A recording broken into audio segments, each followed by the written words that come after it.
कुछ दिन पहले जब राहुल गांधी भारत जोड़ो यात्रा पर निकले थे तो उनके प्रतिद्वंदी अक्सर ये मजाक उड़ाते थे उनका कि पहले वो कांग्रेस पार्टी को तो जोड़ लें, उसके बाद उन्हें भारत जोड़ने के बारे में सोचना चाहिए। और जो उनके प्रतिद्वंदी कह रहे थे वो बातें अब एक एक करके सच होती जा रही हैं। आज की सबसे बड़ी राजनीतिक खबर यह है कि राजस्थान से शुरू हुआ कांग्रेस पार्टी का झगड़ा अब दिल्ली तक पहुंच चुका है और शायद कांग्रेस पार्टी में ऐसा पहली बार हो रहा है हाल के दिनों में जब मुख्यमंत्री समेत एक राज्य के ज्यादातर विधायक पार्टी आला कमान या पार्टी हाई कमान या गांधी परिवार के खिलाफ इस तरह खुलेआम बगावत पर उतर आए हैं। और दिल्ली के नेताओं का राजस्थान के कांग्रेस के नेताओं के साथ सीधा टकराव हो रहा है। यानी एक पार्टी दिल्ली से चल रही है 10 जनपद से कांग्रेस पार्टी, और दूसरी कांग्रेस पार्टी यानी आप ये कह लीजिए कि उनका जो क्षेत्रीय दल है वो जयपुर से चल रहा है। यानी जब राहुल गांधी भारत जोड़ो यात्रा निकाल रहे हैं तब कांग्रेस पार्टी के नेता पार्टी तोड़ो गतिविधियों में जुटे हुए हैं। आज हम इस राजनीतिक संकट का विस्तार से आपके लिए विश्लेषण करेंगे और आपको बताएंगे कि अगर अशोक गहलोत कांग्रेस अध्यक्ष का चुनाव नहीं लड़ते हैं तो उनकी जगह गांधी परिवार इस पद के लिए अब किस नेता को चुनेगा और राजस्थान में कांग्रेस पार्टी का भविष्य अब क्या होने वाला है, सचिन पायलट का क्या होगा। लेकिन उससे पहले आपको इस खबर से जुड़े 5 बड़े और लेटेस्ट अपडेट बता देते हैं ताकि एक पूरी खबर आपको समझ में आ जाए।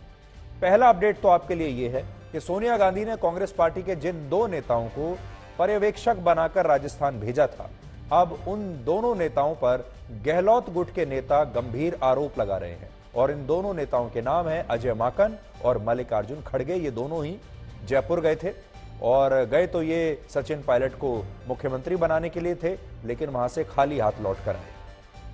राजस्थान सरकार में मंत्री शांति कुमार धारीवाल ने अब से कुछ देर पहले यह आरोप लगाया है कि अजय माकन और मल्लिकार्जुन खड़गे सचिन पायलट को मुख्यमंत्री बनाने के मकसद से ही जयपुर गए थे, लेकिन उन्होंने इस मिशन को कामयाब नहीं होने दिया।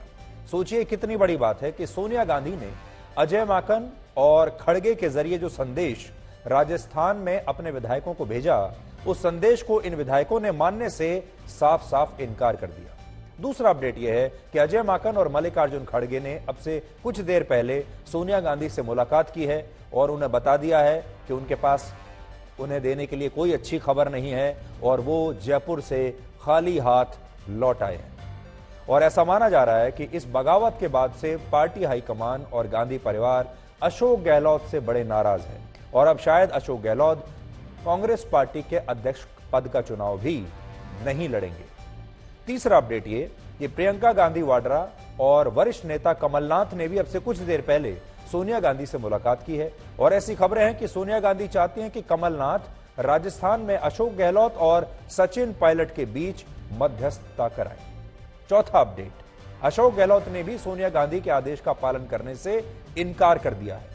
सोनिया गांधी चाहती थी कि गहलोत और उनका समर्थन कर रहे सभी विधायक एक प्रस्ताव पास करके दिल्ली भेजें, जिस प्रस्ताव में यह लिखा हो कि राजस्थान में अगला मुख्यमंत्री चुनने का अधिकार कांग्रेस के राष्ट्रीय अध्यक्ष के पास ही होगा, लेकिन अशोक गहलोत ने ऐसा करने से इनकार कर दिया। पांचवा अपडेट यह है कि अशोक गहलोत के बाद अब कांग्रेस पार्टी के अध्यक्ष पद के लिए 5 नेताओं के नामों पर विचार हो सकता है। ये 5 हैं कमलनाथ, दिग्विजय सिंह, मल्लिकार्जुन खड़गे, मुकुल वासनिक और केसी वेणुगोपाल। इनमें से कोई एक नेता या 2 नेता 30 सितंबर से पहले अध्यक्ष पद के चुनाव के लिए नामांकन दाखिल अपना कर सकते हैं। इस तरह की खबरें आ रही हैं। हमारे पास में कुछ विधायकों के नुमाइंदे जो मंत्री थे वो लोग आए और 3 शर्तें उस वक्त रखी गई। एक शर्त उसके अंदर ये था कि कोई भी निर्णय जो भी रेजोल्यूशन होगा उस रेजोल्यूशन का के ऊपर फैसला 19 अक्टूबर के बाद में होना चाहिए और ये रेजोल्यूशन का हिस्सा बनना चाहिए। तो उस पर हमारा ये कहना था कि ये कैसे संभव है कि वो व्यक्ति जो रेजोल्यूशन मूव कर रहे हैं कि सारे अधिकार कांग्रेस अध्यक्ष को दिए जाएं, वो व्यक्ति कांग्रेस अध्यक्ष का चुनाव लड़ना चाहते हैं और 19 अक्टूबर को अगर चुनाव जीत जाते हैं तो उसके बाद वो खुद फैसला करेंगे, तो ये कन्फ्लिक्ट ऑफ इंटरेस्ट नहीं है तो क्या है। दूसरा उन्होंने ये कहा कि सब हर विधायक से आप अलग अलग नहीं मिलिए, बल्कि आप ग्रुप में मिलिए, समूह में मिलिए। इस पे हमारा ये कहना था कि कभी भी ऐसा कांग्रेस में नहीं होता है। तीसरा, उन्होंने ये कहा कि जो 102 लॉयल जो विधायक अशोक गहलोत जी के खेमे में हैं, उन्हीं में से बनाया जाना चाहिए। कांग्रेस में कभी भी जो भी हम लोग प्रस्ताव पास करते हैं उसके साथ कंडीशंस नहीं लगाई जाती हैं। उन लोगों को जो मनेसर में इकट्ठे हुए और 34 दिन तक सरकार गिराने का षड्यंत्र करते रहे, सरकार के खिलाफ बाकायदा बराबर स्टेटमेंट देते रहे कांग्रेस की सरकार के खिलाफ, बावजूद डिप्टी चीफ मिनिस्टर होते हुए और प्रदेश कांग्रेस के अध्यक्ष होते हुए आज उनको चीफ मिनिस्टर बनाने के लिए यहां पर सेक्रेटरी जनरल इंचार्ज आ गए। सेक्रेटरी जनरल इंचार्ज पे मेरा चार्ज है कि वो पक्षपातपूर्ण तरीके से यहाँ के विधायकों से बात कर रहे थे और उनको इन दिनों में कई दिनों से लगातार ये सूचनाएं आ रही थी कि वो सचिन पायलट साहब के पक्ष में जो है प्रचार करने के लिए जो है कहा करते थे, जुड़ने के लिए कहा करते थे, विधायकों को जुड़ने के लिए कहा करते थे। हमारे पास इस बात के सबूत हैं। तो हम सोनिया गांधी के सिपाही हैं।